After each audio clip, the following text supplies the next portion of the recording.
آله وأصحابه الطيبين الطاهرين أما بعد فأعوذ بالله من الشيطان الرجيم بسم الله الرحمن الرحيم أولئك كتب في قلوبهم الإيمان وأيدهم بروح منه صدق الله العظيم غوث اعظم بمنی سر و سامان مدد قبلہ دین مدد کعبہ ایمان مدد انتظار کرم مستمع عینی را اے خدا جو خدا بین و خدا دا مدد بکر داغ بلا افتاد کشتی ضعیف خاموش استارات و کشتی بحق کے خواجہ عثمانی ہارون مدد کن یا معین الدین چشتی مدد کن یا معین الدین چشتی مدد کن یا معین الدین چشتی انتہائی احترام و عقیدت کے ساتھ اپنے اور ساری کائنات کی مرکز عقیدت انیس بے کساں چارہ ساز دردمنداں ہم غریبوں کی غمگسار ہم فقیروں کی ثروت شہریار ارم تاجدار کرم نوبہار شفاعت شب اسرت الدنیا نوشے بزم جنت دانائے سبل مولائے کل خط الرسل خسرو خوباں سیاق لا مکان وجہ خلفقاں درد اللہ المخنون سر اللہ المحضور عالم ما کان وما یکون آب و گل انبیاء جان و دل اصفیاء مطلع ہر سعادت مقطع ہر سعادت خلاصہ کائنات فخر موجودات حضور احمد مجتبی محمد مصطفیٰ صلی اللہ علیہ وآلہ وصحبہ وبارک وسلم کی بارگاہ بے کس پناہ میں جس طریقے سے پناہ بلند آواز سے میرے ساتھ مل کر پڑھیں الصلاة والسلام علیکہ یا رسول اللہ الصلاة والسلام علیکہ یا رسول اللہ والسلام علیکہ یا نبی اللہ الصلاة والسلام علیکہ یا نبی اللہ والسلام علیکہ یا حبیب اللہ الصلاة والسلام علیکہ یا حبیب اللہ وعلى آلك وأصحابك يا نور الله صلى الله تعالى عليك وسلم آج امام اہل سنت مجدد نیت ماضیہ فخر زمین و زمن سرمایہ اہل سنن سیدنا امام مرزا خان محدث بریلوی کی یاد میں محفل سجی ہے۔ اچانک میرے ذہن میں آیا کہ نعت اور منقبتیں پڑھی گئیں۔ اعلیٰ حضرت کی ایک ایسی منقبت ہے جو مدینہ منورہ میں لکھی گئی اور خلیفہ اعلیٰ حضرت قطب مدینہ علامہ ضیاء الدین مدنی کی فرمائش پر مرزا عبدالشکور بیگ علیہ الرحمٰن نے لکھی تھی۔ مجھے وہ یاد آئی تو میں نے سوچا کہ میں اس کو آج آپ کے سامنے پڑھوں اور امام کی بارگاہ میں خراج عقیدت پیش کروں۔ لیکن آپ جانتے ہیں کہ لوہار سے سنار کا کام نہیں لیا جاتا، کیونکہ لوہار کا کام الگ ہوتا ہے، سنار کا کام الگ ہوتا ہے۔ سناروں کے یہاں نزاکت ہوتی ہے، لوہار کے یہاں ٹھوک پیٹ ہوتی ہے۔ تو چونکہ میری آواز لوہاروں جیسی ہے اور اس کے لیے کلام پڑھنے کے لیے سناروں جیسی سنہری آواز چاہیے، نعت خوانوں جیسی آواز اپنی نہیں ہے، مگر میں چاہتا ہوں کہ مجھے بہت پسند ہے یہ منقبت اور موقع ہے تو قطب مدینہ کی فرمائش پر لکھی گئی تھی۔ میں اپنے مبلغین ساتھیوں سے جو نعت خواں گزارش کرتا ہوں کہ وہ میرے ساتھ پڑھیں تو شاید معاملہ مٹ جائے گا۔ سب مل کے ہم پڑھتے ہیں، بہت اچھا کلام ہے۔ ایک بار درود شریف اللہم صلی علی سیدنا محمد معدن الجود والکرم وعلی آلہ وصحبہ وبارک وسلم صلاۃ والسلام علیک یا رسول اللہ۔ آج بھی مدرسہ کا تازہ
عظمت قرآن پاک کی بولا جواب کی راضی رضا سے ساری بالقرآن سبحان اللہ سبحان اللہ راضی رضا سے صاحب قرآن آج بھی فگون سے جلنے والوں کے گل ہو گئے چراغ سبن سے جلنے والوں کے گل ہو گئے چراغ احمد رضا کی شمع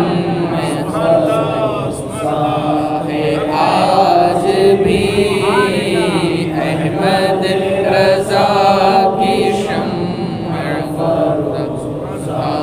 ہے آج بھی سر نیاز جھکاتا ہے اس لیے مرزا سر نیاز جھکاتا ہے اس لیے علم و عمل پہ آپ کا احسان ہے آج بھی علم و عمل پہ آپ کا احسان ہے آج بھی سبحان اللہ سبحان اللہ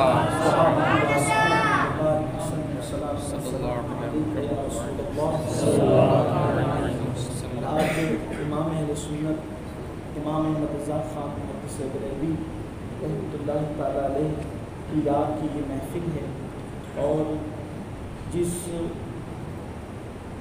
معاملے اور جن حالات سے پوری دنیا کے انسان گزر رہے ہیں وہ ہمارے اور آپ پر بالکل روز روشن کی طرح عیاں ہیں۔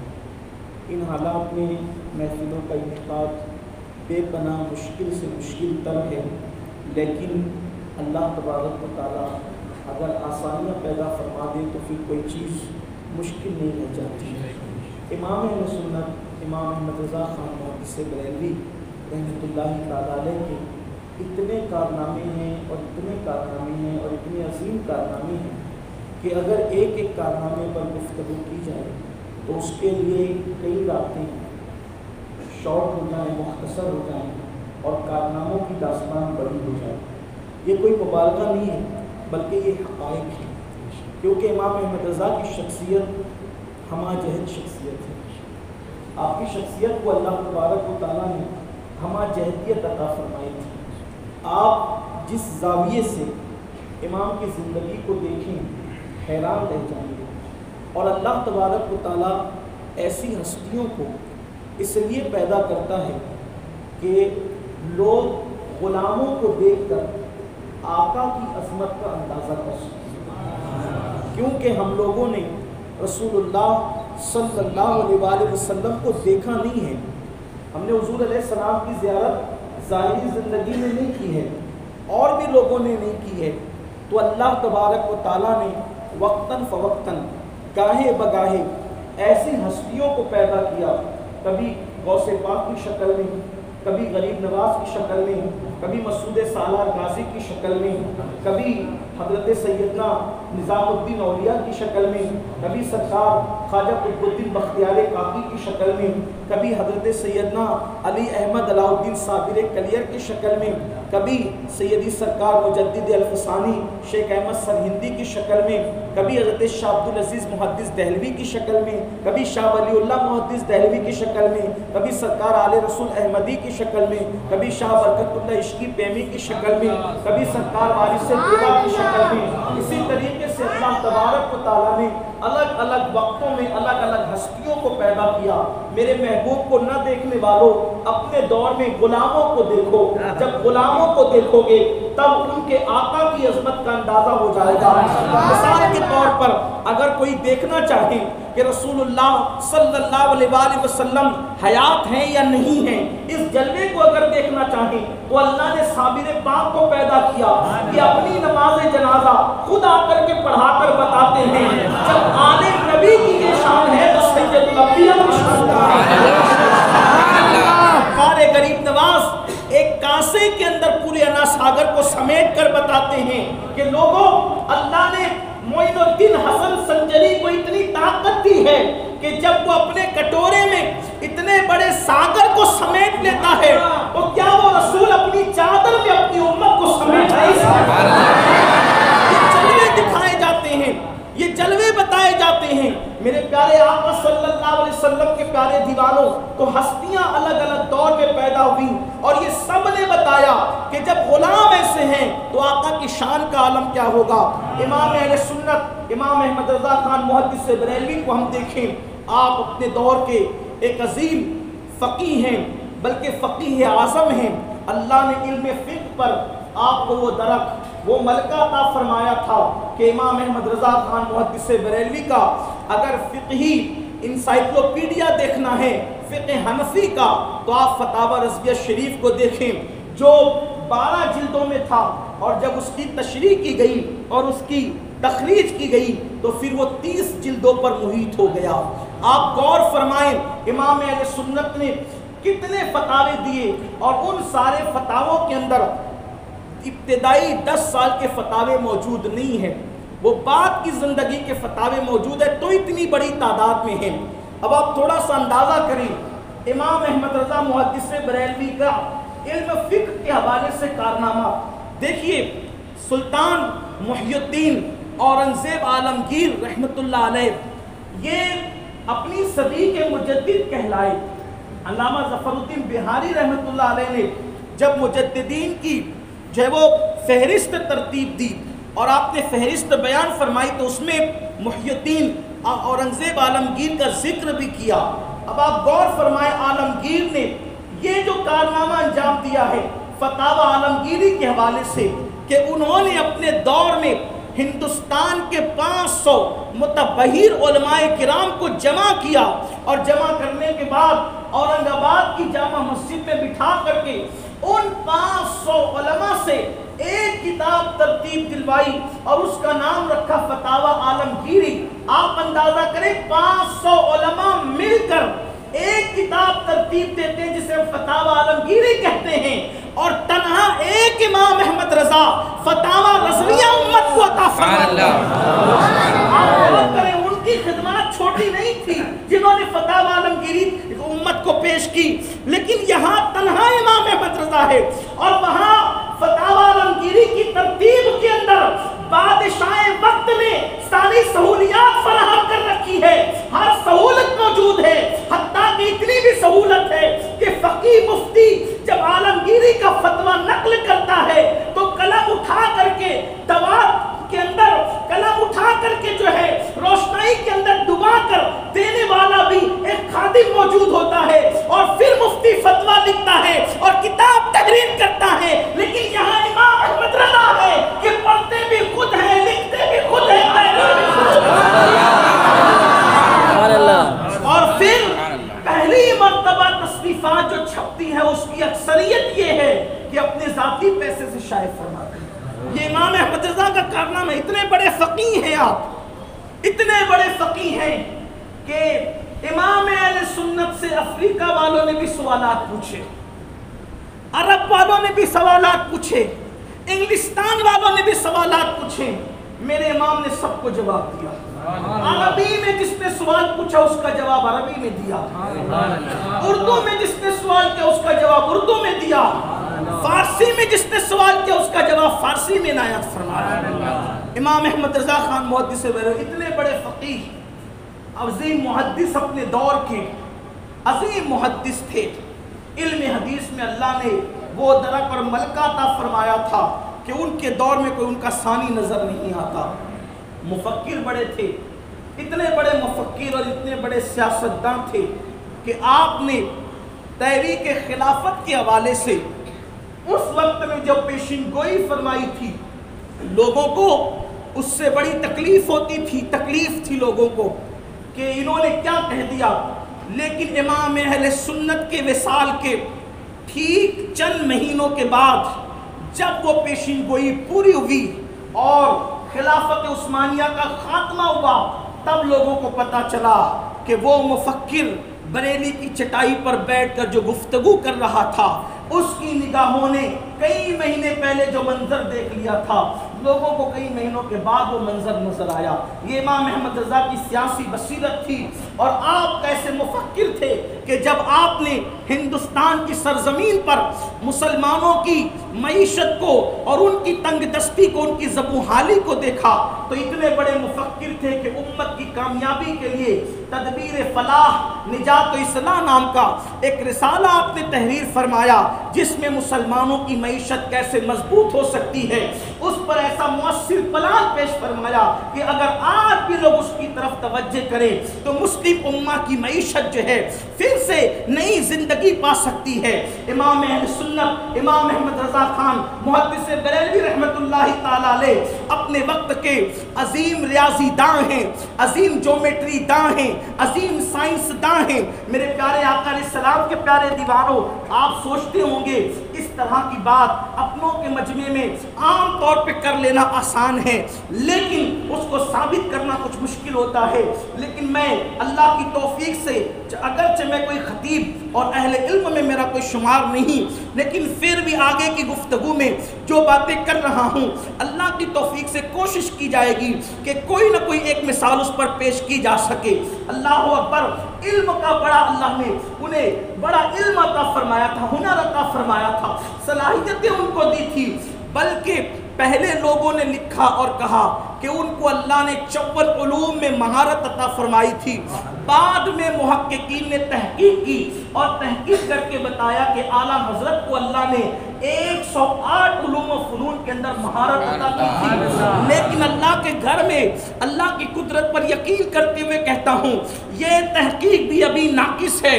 108 علوم و فنون کی تحقیق ہوئی ہے، لیکن ابھی پھر تحقیق کے ہنوز جو ہے وہ دفاتر باقی ہے، کاوشیں باقی ہے۔ اگر مزید اہل علم کاوش کریں، کوشش کریں تو انشاءاللہ علوم کی تعداد میں ضرور اضافہ ہوگا۔ اس لیے کہ محقق نے کیا کہا، 108 علوم و فنون میں مہارت تھی۔ کسی علم کا جاننا اور ہے، اس میں مہارت حاصل کرنا اور ہے، یعنی 108 فنون میں تو مہارت رکھتے تھے، علم کتنے جانتے تھے اللہ جانے کتنے علم جانتے تھے، ابھی وہ تحقیق باقی ہیں۔ یہ امام احمد رضا کو اللہ تبارک و تعالیٰ نے علوم عطا کیے تھے، لیکن یاد رکھیں امام احمد رضا کو علم تھا، فقہ کا علم تھا، حدیث کا علم تھا، تفسیر کا علم تھا، قرأت کا علم تھا، بلکہ قرأت کا فن قرأت میں جو 29 حروف بتائے جاتے ہیں ان میں سب سے مشکل ترین مخرج، 29 حروف میں سب سے مشکل ترین مخرج اگر کسی کا ہے تو وہ حرف ضاد کا ہے۔ ٹھیک، امام اہل سنت کی خصوصیت یہ ہے، اپنے محدود معلومات کی روشنی میں عرض کر رہا ہوں کہ آپ نے حرف ضاد کے مخرج پر پورا ایک رسالہ امت کو عطا فرمایا، اور ایک حرف کے مخرج پر ایک پورا رسالہ کسی نے لکھا ہو یہ 14 صدیوں کے اندر کوئی ثابت نہیں کر سکتا۔ یہ تنہا امام احمد رضا ہیں جس نے ایک حرف پر پورا رسالہ امت کو دیا ہے، اور وہ بھی سب سے مشکل حرف کا رسالہ امام احمد رضا امت کو عطا فرمایا۔ یہ امام احمد رضا کی خصوصیت ہے۔ بڑی معذرت کے ساتھ اعلیٰ حضرت کے ماننے والوں نے، امام احمد رضا کے ماننے والوں نے، ہم نے امام احمد رضا کو اس انداز سے لوگوں کے سامنے پیش نہیں کیا جس کے وہ حقدار تھے۔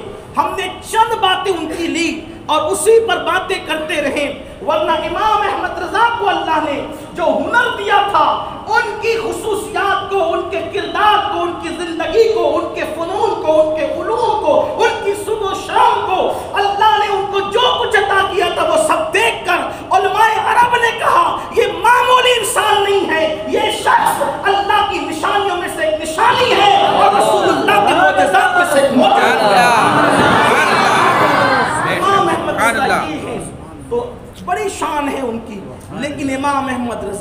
کو کسی چیز پر ناز نہیں ہے اور وہ کسی چیز کو وہ اہمیت نہیں دیتے جو وہ اپنے ایک خاصیت کو، ایک خصوصیت کو اہمیت دیتے ہیں۔ وہ عالم ہیں، وہ حافظ ہیں، حافظ ایسے کہ صرف 27 دن میں قرآن حفظ کیا۔ سبحان اللہ، قرآن مقدس صرف 27 دن میں حفظ کیا ہے اور 13 سال 4 مہینے اور چند دن کی عمر میں آپ مفتی ہو گئے تھے۔ اتنی چھوٹی عمر میں، اور پہلی تقریر جو عربی زبان میں کی آپ نے، عربی زبان میں پہلی تقریر میلاد مصطفیٰ کے موقع پر صرف 4 سال کی عمر میں کی۔ سبحان اللہ۔ کہتے ہیں کہ سپوت کے پاؤں پالنے میں نظر آتے ہیں تو لوگ حیران تھے، اور بلکہ پہلے دن جو مکتب میں سبق پڑھا علی با تا سا کا، تو اس میں ایسا سوال کر دیا کہ پڑھانے والا استاد لاجواب ہو گیا۔ یہ کوئی مبالغہ نہیں ہے، بھئی قدرت جسے دے دے دے دے، پھر قدرت جسے دے دے عطا کر دے، اس کی عطا میں کیا ہے۔ علی با پڑھتے ہیں، بچوں کو انگلی پکڑ کر حروف کی پہچان کرانی پڑتی ہے، ٹھیک کہ یہ حرف یہ ہے اور یہ حرف یہ ہے۔ پہلے ہی دن تھا 4 سال کی عمر میں، استاد نے پڑھایا علی با تا سا جیم ہا خا، پڑھاتے رہے استاد۔ اس کے بعد آئے لام الف، لام الف اب بھی پڑھتے، لام الف نہیں پڑھا۔ استاد سے پوچھا کہ میں الف بھی پڑھ چکا ہوں، پہلے لام بھی پڑھ چکا ہوں، یہ لام الف ابھی کیوں آیا ہے؟ یہ لام میں تو پڑھ چکا ہوں، اور اگر اللام الف آنا ہی تھا تو لام کسی اور کے ساتھ حرف کے ساتھ کیوں نہیں آیا، یا الف کسی اور حرف کے ساتھ کیوں نہیں آیا، یہ کیوں آیا؟ استاد پریشان ہو گئے، کیا جواب دے اس کو؟ آپ کے دادا ہاتھ پکڑ کر لیے، تنہائی میں لے جا کے کہا بیٹے آپ نے تو پہلے دن یہ کر دیا، پہلے دن یہ کر دیا۔ دیکھو بیٹا، یہ لام الف کے اندر ایک خاص بات ہے۔ اب آپ کی توجہ، حالانکہ یہ بات میں عملے میں کہہ رہا ہوں، یہ بات اگر لکھنؤ میں بھی کہتا ہے یا دلی میں بھی کہتا ہے تو شاید لوگ مشکل سے سمجھتے ہیں، لیکن بہرحال ہمارے سنیوں کی یہ شان ہے کہ وہ بہت پڑھے لکھوں سے زیادہ اپنے بزرگوں کی باتیں سمجھتے ہیں۔ دیکھو لام الف کے اندر تعلق بڑا گہرا ہے، اور بلکہ یوں کہیے کہ قلبی تعلق ہے دونوں کا۔ لام کا تعلق الف سے اور الف کا تعلق۔ اب میں ایک بات آپ سے کہوں، اگر آپ اس کو بے ادبی نہ سمجھے، بے ادبی نہیں کر رہا ہوں، لیکن بات ہے جو بات اعلیٰ حضرت کے استاد نہیں سمجھا سکے، اس کو سمجھانا پڑا دادا کو۔ اب وہ بات میں اس محفل میں کیا سمجھا پاؤں گا، لیکن آپ کی توجہ چاہتا ہوں، دونوں کا ایک دوسرے سے قلبی تعلق ہے۔ ٹھیک، لام الف، اب آپ تصور میں لائیں لام الف، جب اردو زبان میں الف لکھیں گے، الف تو الف ہوتا ہے 3 حروف کا مجموعہ، مطلب کیسے؟ الف لام فا، کیا بنتا ہے؟ بیچ میں کون آیا؟ کون آیا؟ لام۔ اور جب لام لکھیں، لام، بیچ میں کون آتا ہے؟ الف لکھو تو بیچ میں لام، اور لام لکھو تو بیچ میں کا، اس لیے دونوں کا ایک دوسرے سے قلبی تعلق ہے۔ الف کا قلب لام ہے، لام کا قلب الف ہے، اس لیے ان دونوں کو ملا کے لکھا گیا لام الف۔ سوال آنا ضروری ہے، پہلے دن کیا، پہلے دن جس کے سوال کی صلاحیت یہ ہو، آپ اندازہ کریں پھر اس کے جواب کی پوزیشن کا عالم کیا ہو۔ اور جن کو جواب دیا ہے وہ آج بھی تڑپ رہے ہیں، اسی لیے کہتے ہیں یہ رضا کے نیزے کی مار ہے،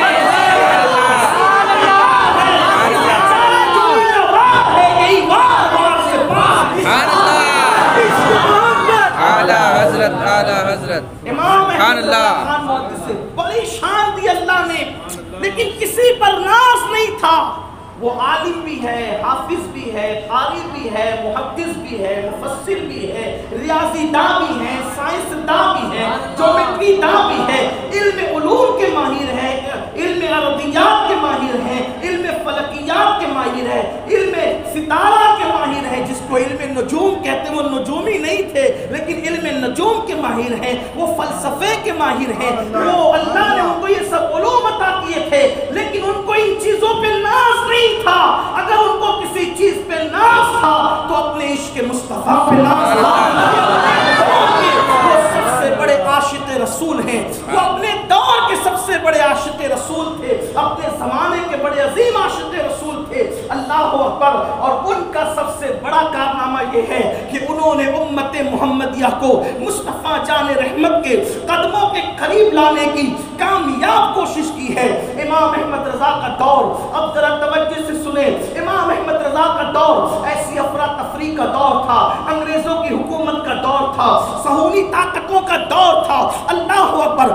مسلم امہ کو مٹائے جانے کی کوشش کی جا رہی تھی، خلافت عثمانیہ کے خاتمے کے منصوبے بن چکے تھے، مسلم ممالک کے ٹکڑے ٹکڑے کیے جانے والے تھے۔ حجاز پر اہل سنت کا قبضہ ہٹا کر کے اہل بدعت کا قبضہ کروانے کی کوشش کی جا رہی تھی۔ اصحاب رسول کے مزارات پر بلڈوزر چلانے کے پلان بن چکے تھے، گنبد خضرا کی شہادت کے پلان بن چکے تھے۔ اس وقت امام احمد رضا محدث بریلوی دنیا میں جلوہ گر ہوتے ہیں، جس وقت امت محمدیہ کو حضور کے قدموں سے دور کرنے کی کوشش کی جا رہی تھی۔ سیاسی افراتفری ایک طرف تھی، پہلی اور دوسری جنگ عظیم کے تانے بانے بنے جا چکے تھے۔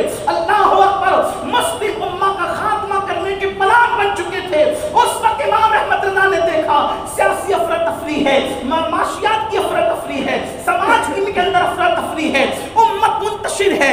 اس وقت اس امت کو آخر وہ کون سا زیور دیا جائے، وہ کون سی دولت دی جائے، وہ کون سی نعمت دی جائے، کس طرح بلایا جائے، ان بھٹکے ہوئے آہوں کو کہاں لے جایا جائے تاکہ یہ امان پا جائے، یہ سکون پا جائے، یہ آرام پا جائے، یہ وقار پا جائے، ان کی ذلتیں عزتوں میں تبدیل ہو جائے، ان کی ذلتیں عزتوں میں تبدیل ہو جائے، ان کی پستیاں عروج کے اندر تبدیل ہو جائے، ان کے اندھیرے اجالوں میں تبدیل ہو جائے، ان کے غم خوشیوں میں تبدیل ہو جائے، ان کی ناکامیاں کامیابیوں میں تبدیل ہو جائے۔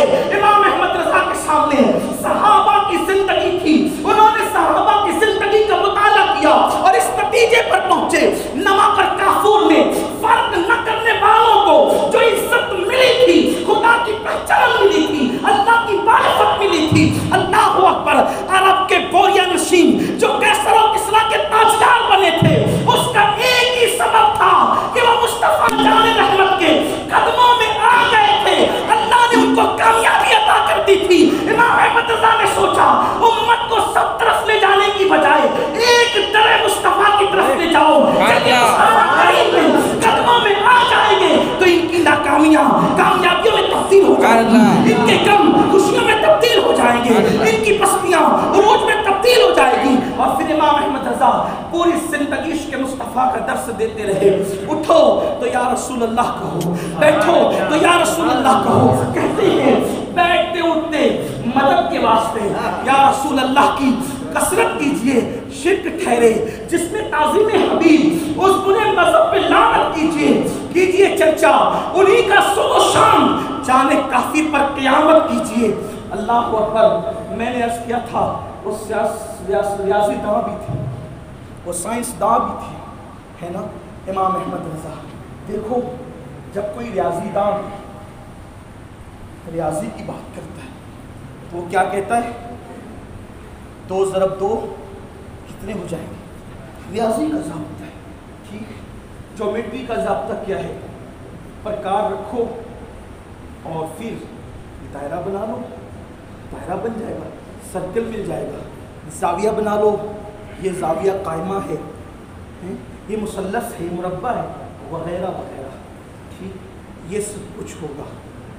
ترسیم کا قاعدہ، یہ سب چیزیں پڑھی پڑھائی جاتی بات کرتی، لیکن ایک خاص بات ہے، جو عاشق ہوتا ہے عاشق کو ہر جگہ صرف محبوب نظر آتا ہے۔ توجہ آپ کی، عاشق کو ہر جگہ صرف محبوب نظر آتا ہے۔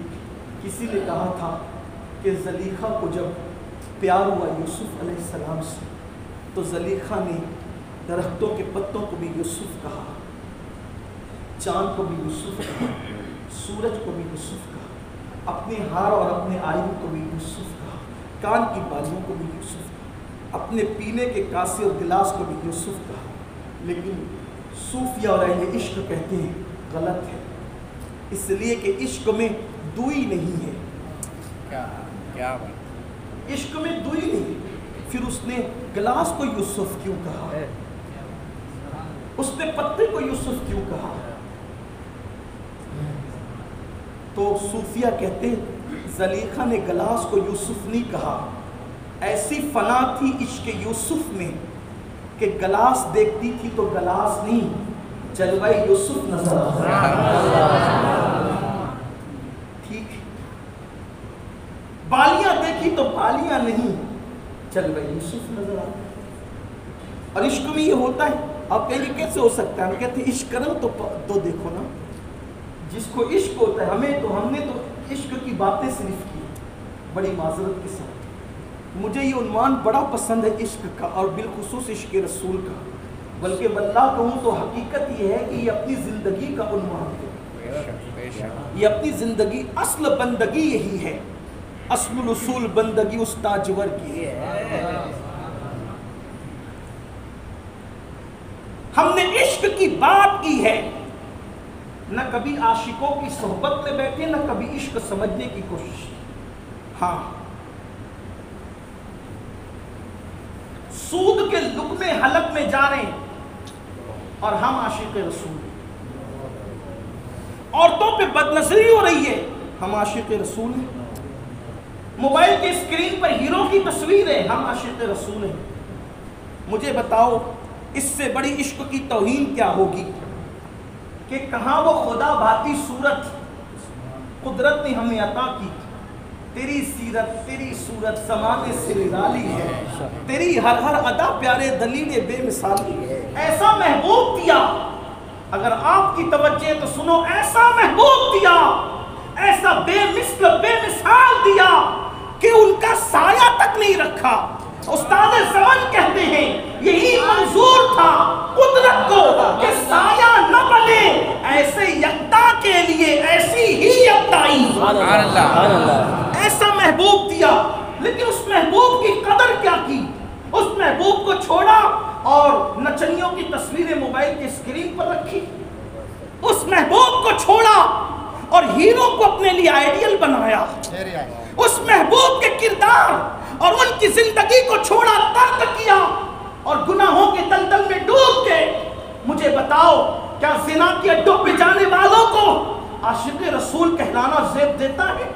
کہ کانوں کے اندر اپنے موبائل کے ایئر فون لگا کر کے گندی غزلوں کو سننے والوں کو کیا عاشق رسول کہلانا زیب دیتا ہے؟ عاشق تو وہ تھے جنہوں نے نبی کے لیے ماں کو چھوڑا.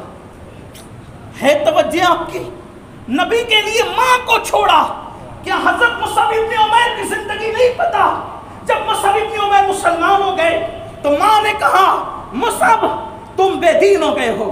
تو ماں کو کہا ماں بے دین پہلے تھا، دیندار اب ہوا. چھوڑ دے محمد عربی کو، کہ واللہ ان کو کبھی نہیں چھوڑ سکتا. ماں بیٹے کا تعلق بڑا گہرا تھا، یوں بھی بڑا گہرا ہوتا ہے، لیکن وہ ماں بیٹے کا تعلق بڑا عجیب تھا، مشہور تھا تعلق، پیار محبت ماں بیٹے میں. مصعب ابن عمیر ماں کو بہت چاہتے تھے. ماں کو غرور تھا، مجھ سے اتنا پیار کرتا ہے کسی سے نہیں کرتا. ماں نے کہا یا میں یا محمد دونوں میں سے کسی ایک کو چن لے. تو خلاف توقع جواب دیا تجھ جیسی ہزاروں ماؤں کو چھوڑ سکتا ہوں لیکن دامن مصطفیٰ کو کبھی نہیں چھوڑ سکتا. نبی سے جو ہو بیگانہ اسے دل سے جدا کر دے. پدر مادر برادر جان و مال ان پر فدا. پدر مادر برادر جان و مال ان پر. یہ ہے عشق مصطفیٰ. وہاں ماں قربان ہو رہی ہے، یہاں گانے قربان نہیں ہو سکتے. وہاں جانے دی جا رہی عشق مصطفیٰ میں، یہاں داڑھی کے چند بال نہیں بڑھائے جا سکتے. میں یہ نہیں کہ مفہوم مخالف مراد نہیں لینا کہ جو داڑھی نہیں رکھتے وہ عاشق رسول نہیں، میں یہ نہیں کہہ رہا ہوں، لیکن یہ ضرور کہہ رہا ہوں انہیں احتساب کرنا چاہیے کہ عشق رسول کا دعویٰ ہے لیکن ہو کہاں؟ فجر کی نماز میں سوتے پڑے ہو، اپنے دلوں میں ایک دوسرے کے لیے بغض اور کینہ کوٹ کوٹ کے بھر رکھا ہے. جن کے دلوں میں عشق مصطفیٰ ہوتا ہے وہ تو محبوب کے گلی کے کتوں سے بھی پیار کرتے ہیں. ہم کیسے عاشق ہیں کہ جو نبی کے نام پر قربان ہونے کی بات کرتے ہیں ان کے لیے دلوں میں بغض اور کینے رکھتے ہیں. کسی بہت بڑے صوفی نے کہا تھا اس کا درود کیا معتبر ہوگا، نبی جس سے پیار کرے وہ اس سے جلتا ہے. توجہ آپ کی، بڑا گہرا جملہ ہے. حضور جس سے پیار کرے تم اس سے جلو تو تمہارے درود کا اعتبار کیا ہے؟ آپ کہیں گے کس سے پیار کرتے ہیں؟ بولو حضور کا ہر امتی حضور کو پیارا ہے کہ نہیں ہے؟ جن کے لیے رب حبلی امتی کہہ کر مصلی پہ دعا کرے پیار ہے تبھی تو دعا کر رہے ہیں. اب بتاؤ وہ جنت میں لے جانا چاہتے تم ان سے جلتے ہو؟ طریقہ تو یہ ہے میرے عزیز، طریقہ تو یہ ہے کہ یار جس سے پیار کر لے ہم بھی اس سے پیار کریں. صحیح ہے. بولو احد سے کیوں پیار کرتے ہو؟ احد سے کیوں پیار کرتے ہو؟ کہ حضور نے پیار کیا. نبی پتھر سے پیار کریں تو تم بھی کرو، اور نبی بشر سے پیار کریں تو لڑتے پھرو. یہ کون سا مسلک ہے؟ یہ کون سی محبت ہے؟ یہ کون سا عشق ہے؟ بات کڑوی ہے لیکن ہے سچی. جن کے دلوں میں محبوب سے پیار ہوگا محبوب کی ہر نسبت سے پیار ہوگا. اسی لیے ہمارے اسلاف کسی سے اختلاف بھی ہو جائے لیکن دل میں اس کے لیے کینہ نہیں رکھتے. اگر وہ عاشق رسول ہے لیکن ہمارے دل کینوں سے بھرے ہوئے ہیں. دیکھ لیں ذرا، کسی کے گھر میں بائک بھی آ جائے تو ہمیں تکلیف ہوتی ہے. صحیح. کسی کے گھر میں بیٹا بھی پیدا ہو تو بھی تکلیف ہوتی ہے. کسی کی بیٹی کو زیادہ رشتے آئے تو بھی تکلیف ہوتی ہے. پتہ چلا عشق نہیں ہے کچھ اور ہے. اس لیے کہ ایک دل میں دو چیز جمع نہیں ہو سکتی. جہاں جلن ہوگی وہاں عشق نہیں ہوگا، اور جہاں عشق ہوگا وہاں جلن نہیں. جہاں مومن کے لیے کینہ ہوگا وہاں عشق نہیں ہوگا. دیکھ لیں آپ تاریخ اٹھا کر. اللہ اکبر. ارے جہاں عشق ہوتا ہے وہاں سے تو نفرتیں بھی ختم ہو جاتی.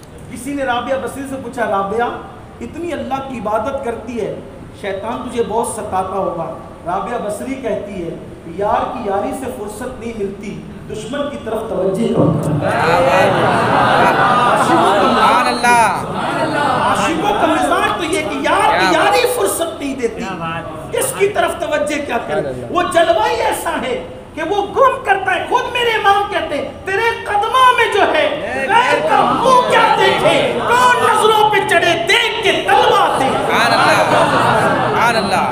عشق محبت، عشق محبت، عشق محبت، عشق محبت.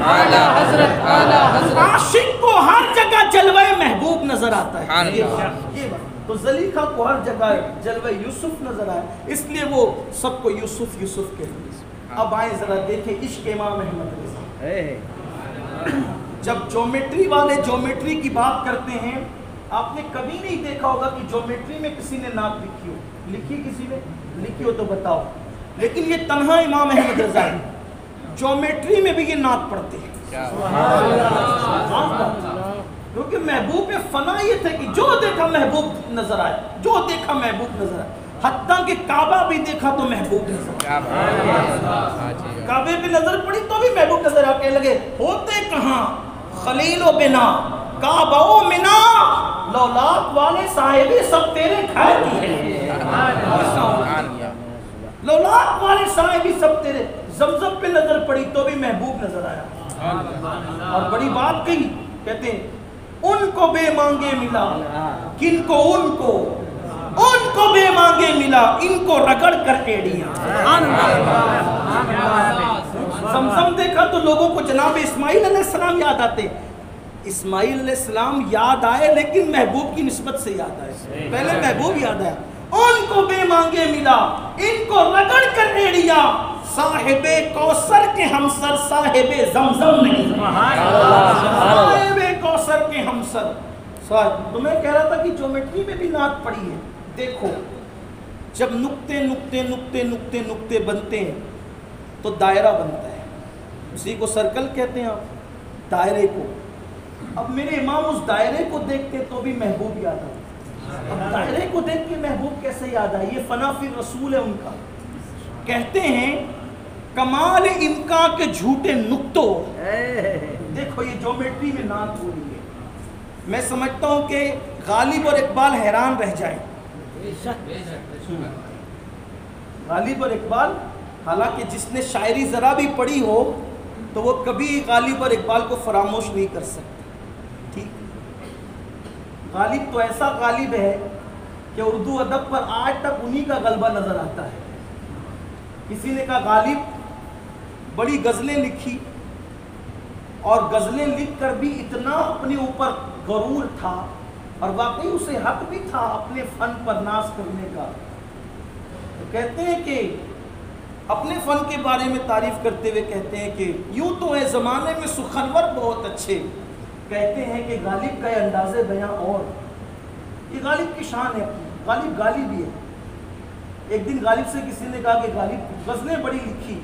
علامہ فضل خیر آبادی کے بڑے قریبی دوست تھے، بڑے قریبی دوست. فضل خیر آبادی کون ہے؟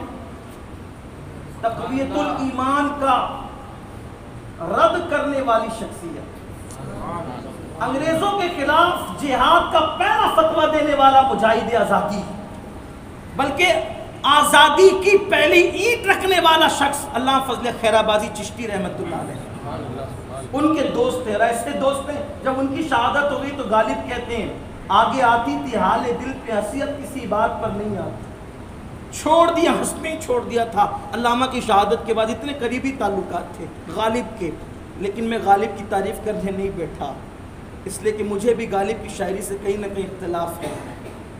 لیکن بات کر رہا ہوں، کسی نے کہا کہ غالب گلی غزلیں لکھی، ذرا ایک نعت بھی لکھ دو. تو غالب نے 2 مصروں میں بہت بڑی بات کہی. کئی دیوان پر بھاری ہو گئی اس کے 2 مصرے، بھاری ہو گئے 2 مصرے. غالب ثنائے خواجہ بے ازدہ گذاشتے ذات پاک مرتبہ دان محمد است. غالب کہتے ہیں نعت کا معاملہ تو اللہ پہ چھوڑ دو، نعت کا معاملہ اللہ پہ چھوڑ دو، اس لیے کہ تعریف اس کی جاتی ہے جو جس کو مکمل طور پر پہچانتا ہو، اور میرے محمد کو اللہ کے سوا کوئی مکمل غالب سمائے خواجہ بیزدہ گذاشتے ذات پاک مرتبہ دان محمد. اور پھر اقبال کو دیکھ لے، لوح بھی تو قلم بھی تو تیرا وجود الکتاب. اور پھر نگاہ عشق و مستی میں وہی اول وہی آخر، وہی قرآن وہی فرقہ وہی یاسین وہی طٰہٰ. یہ اقبال ہے، اقبال کی. لیکن جیومیٹری کی بات کر رہا ہوں، علوم کی بات کر رہا ہوں. ان علوم کے اندر کسی نے نعت لکھی تو بتاؤ. میرے امام نے جب دائرہ دیکھا، دائرہ جس کا تعلق جیومیٹری سے، تو کہتے ہیں کمال امکان کے جھوٹے نقطوں تم اول آخر کے پھیر میں ہو، کمال امکان کے جھوٹے نقطوں. اہل عمل نے کو شعر سمجھانے کی ضرورت نہیں پڑے گی، یہ شاعری کی زمین ہے، ہاں یہ شعراء کی زمین ہے. ہماری زمین سے آپ کی زمین کا بڑا تعلق ہے. پہلے وہاں کے شعر یہاں کے شعراء وہاں آتے تھے اور یہاں کے وہاں آتے تھے. پتہ نہیں ہم مشاعرے آپ کے یہاں ہوتے بھی ہے کہ نہیں ہوتے. اہل ذوق ہمارے یہاں تو ابھی بھی ہر جمعرات کو ہوتے ہیں، لاک ڈاؤن کی وجہ سے بند ہے. میرے محلے میں صرف 300 شاعر رہتے ہیں. ہاں کیا یہی علامہ قمرزمان صاحب کے دادا استاد میرے شہر کے ہیں، شاعری کی دنیا. ہاں میرے شہر کے علامہ اعظمی صاحب کے دادا استاد شاعر، جو شاعری کے فن میں دادا استاد. ہمارے شہر مالیگاؤں کے ادیب مالیگاؤں میں بھی وہ دادا استاد ہوتے علامہ اعظمی کے. علامہ اعظمی اس شاعر کا نام ہے کہ اگر آج ہم ان کو ثانی اقبال کہیں تو یہ مبالغہ نہیں ہوتا. آپ ان کی شاعری اٹھا کر کے دیکھیں تو آپ کو اقبال کی شاعری کا رنگ نظر آئے. لیکن میں آپ کو کیا سمجھاؤں گا، آپ لوگ بہت اچھا جانتے ہیں یہ زمین ہے، اردو کی زمین ہے. اردو ہمارے اچھی بولی جاتی ہے. ابھی شاید توجہ کچھ کم ہو گئی لوگوں کی، لیکن بہرحال یہاں پڑھنے پڑھانے کا رواج ہے. اردو زبان ہے. کمال امکان کے چھوٹے نقطوں تم اول آخر کے پھیر میں ہو، محیط کی چال سے تو پوچھو کدھر سے آئے کدھر گئے. محیط کی چال سے تو پوچھو. اب جیومیٹری میں معراج بیان کر دی، دونوں مشکل، اور دونوں مشکل کو کس آسانی سے بیان کی. اب دیکھیں آپ لوگ بیان کرتے ہیں نعت. نعت کیسے بیان کرتے ہیں؟ نعت بیان کرنے کے لیے الفاظ چاہیے. ٹھیک، الفاظ سے نعت بنتی ہے. لیکن امام احمد رضا اس عاشق رسول کا نام ہے جو حروف تہجی میں بھی نعت بیان کرتا ہے. اگر آپ کی توجہ ہے تو توجہ کریں. حروف تہجی میں بھی، حروف تہجی میں بھی وہ نعت بیان کرتے ہیں. دیکھو حروف تہجی کیا ہے؟ الف، الف، با، با، با تا سا، جیم ہا، خا اسی طریقے سے یہ سب حروف ہیں نا، پھر کاف اوف یہ سب یہ سارے حروف ہیں، اس کو حروف تہجی کہتے ہیں۔ اب حروف تہجی میں کبھی نعت بیان نہیں ہوئی، ایک تنا امام احمد رضا ہے جس میں حروف تہجی میں نعت بیان، حروف تہجی پر نظر پڑی، حروف تہجی پہ نظر پڑی، اس میں محبوب کا جلوہ نظر آیا۔ جب کاف دیکھا کاف تو محبوب کی زلفیں یاد آ گئی۔ کاف کیا عشق تھا، کاف دیکھا تو محبوب کی زلفیں یاد آ گئی، اور کہتے ہیں کاف گیسو، کاف چھوٹی کاف، کاف گیسو، ہا ایک ہوتی ہے ہا اور ایک ہوتی ہے ہا، چھوٹی ہا اور بڑی ہا، ٹھیک، کاف گیسو ہا دہن، یا ابرو آنکھیں عین صاد، کاف گیسو ہا دہن یا ابرو آنکھیں عین صاد، یہ حروف تہجی ہو گئی۔ اب دوسری قرآن شریف کی آیتوں کی کئی قسمیں، ایک ہے آیات محکمات، ایک ہے آیات متشابہات، اور ایک ہے آیات مقطعات۔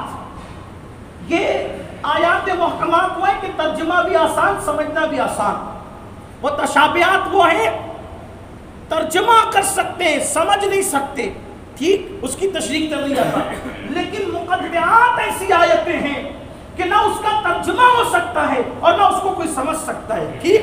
حروف تہجی میں کہہ دیا کاف کے سو ہا دہن یا برو آنکھیں عین صاد، لیکن اب آیات مقطعات میں نعت پڑھتے کہتے کاف ہا یا عین صاد، ان کا ہے چہرہ نور کا، کاف ہا یا عین صاد، ان کا یہ ہے امام احمد۔ اب اپنی ایک آخری بات بتا دوں اور دوسرے عنوان کی طرف چلوں، اس لیے کہ مجھ سے یہ بھی کہا گیا تھا کہ حضرت مجدد الفسانی پر ہی بات، میں اس پہ ہی بات کروں گا، لیکن ذرا ایک آخری بات سنیں۔ امام احمد رضا علم موسمیات کے بھی ماہر تھے، اس پہ بات سن لے پھر بات ختم ہوتی ہے، طلباء کے لیے بڑی زبردست بات ہو۔ علم موسمیات ہے نا مشکل بات، کیونکہ اعلیٰ حضرت کا ذکر ہے، میں بھی بول سکتا ہوں، پالکی والا واقعہ مجھے بھی یاد ہے، بول سکتا ہوں، لیکن آپ سن چکے نا تو اس پر ابھی گفتگو کرنے کی کیا، مجھے ہی پتہ ہے، اور بہت شوق سے بیان بھی کرتا ہوں، دو ہاتھ سے لکھنے کا تذکرہ بھی میں کر سکتا ہوں، میری طبیعت میں غلو نہیں ہے، ہاں بات کرنی ہے۔ علم موسمیات کسے کہتے ہیں؟ علم موسمیات وہ ہوتا ہے کہ آسمان پر چاند ایسی حالت میں ہوگا، سورج ایسی حالت میں ہوگا، ستارے ایسی حالت میں ہوں گے تو موسم ایسا ایسا ہوگا، یہ موسمیات کا علم ہے، اسی لیے وہ لوگ پیشن گوئی کرتے ہیں، بارش ہوگی نہیں ہوگی، یہ ہوگا وہ ہوگا، جو جو جو۔ علم موسمیات کا ایک ضابطہ ہے، علم موسمیات کا ایک ضابطہ ہے، جب چاند نکلتا ہے 14ویں شب میں، غور کرنا کبھی آسمان پہ، یہ علم فلکیات کا فن ہے، یہ علم فلکیات کا، حالانکہ میں بہت چھوٹا سا آدمی ہوں، طالب علم ہوں، لیکن اگر میں آپ کو سمجھا پاؤں علم فلکیات کو تو شاید میری گفتگو کامیاب ہو۔ 14ویں رات میں چاند نکلتا ہے تو چاند کے ارد گرد سیاہ سیاہ کالا کالا ہالہ بنا ہوتا ہے، اس کو کہتے ہیں ہالہ، چاند کا ہالہ۔ تو جب چاند کے گرد ہالہ بنتا ہے تو علم موسمیات والے پیشن گوئی کرتے ہیں کہ چاند کے 14ویں رات کے چاند کے گرد جو ہالہ بنا ہے تو اس یہ اشارہ دے رہا ہے کہ رحمت والی بارش ہوگی، بارش اچھی ہوگی، نقصان پہنچانے والی نہیں ہوگی، بلکہ رحمت والی بارش ہوگی، اچھی بارش ہوگی، برکت والی بارش ہوگی۔ اس سے اندازہ ملتا ہے، یہ ایک اندازہ ملتا ہے۔ اب توجہ کریں، یہ علم موسمیات کا ضابطہ اور فلسفہ ہے، اعلیٰ حضرت نے اس کو دیکھا تو بھی محبوب یاد آیا۔ علم موسمیات کے ضابطے میں بھی دیکھو کس طرح نعت پڑھی، کہتے ہیں لَكَ بَدْرٌ فِي الْوَجْهِ الْأَجْمَلِ، لَكَ بَدْرٌ فِي الْوَجْهِ الْأَجْمَلِ، خط حالِ ماں زلف ابر اجل তোরে চন্দন চন্দ্র করো তোরে চন্দন চন্দ্র পুরো